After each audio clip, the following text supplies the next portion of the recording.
De tout temps, les hommes ont trouvé des manières débiles de s'amuser et de prouver leur valeur. C'est encore très vrai dans le sport. Je vous invite à découvrir 10 sports qui rivalisent de débilité.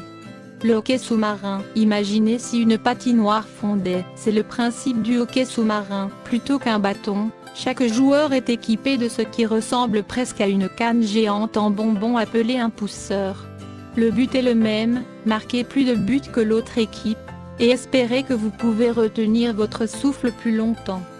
La lutte d'orteils. Nous connaissons tous quelqu'un qui est capable de faire n'importe quoi avec ses pieds. La lutte d'orteils est un sport qui est apparu à la fin des années 70, et c'est exactement comme la bataille de pouces, mais avec les orteils. Charmant.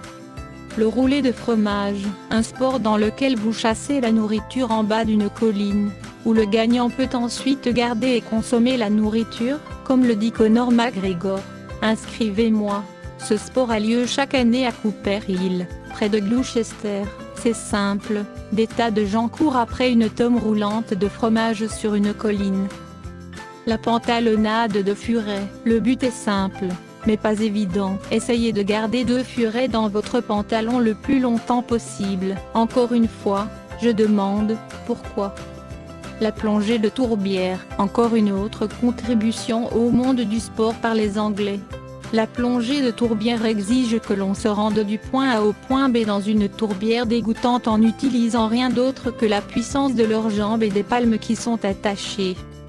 Le plat du ventre. Je connais quelques personnes qui s'épanouiraient dans ce sport. Ce jeu exige que vous fassiez le meilleur plat de ventre que vous pouvez, et si vous faites mieux que l'autre type, vous avez gagné un peu d'argent.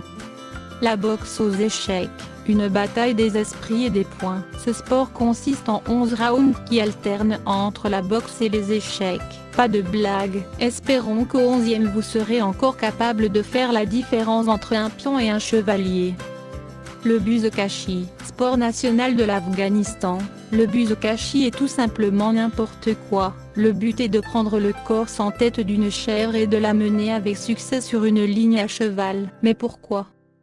Le repassage de l'extrême. Qui donc a eu cette idée? Je ne sais pas trop. C'est exactement comme ça que ça sonne. Vous repassez une chemise de la façon la plus extrême possible. Laissez aux Anglais le soin de trouver un sport chic. Le botaoshi. Au fond, la plupart des sports ont des concepts relativement simples. Mettre plus de palets dans le filet que l'autre équipe. Lancer la balle dans le panier plus de fois que l'autre équipe. C'est simple. Avec le botaoshi, on passe à un autre niveau.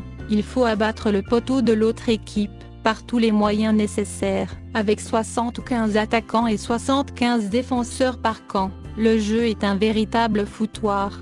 C'est tout pour aujourd'hui, mais on se retrouve très vite pour rigoler, apprendre et frissonner ensemble.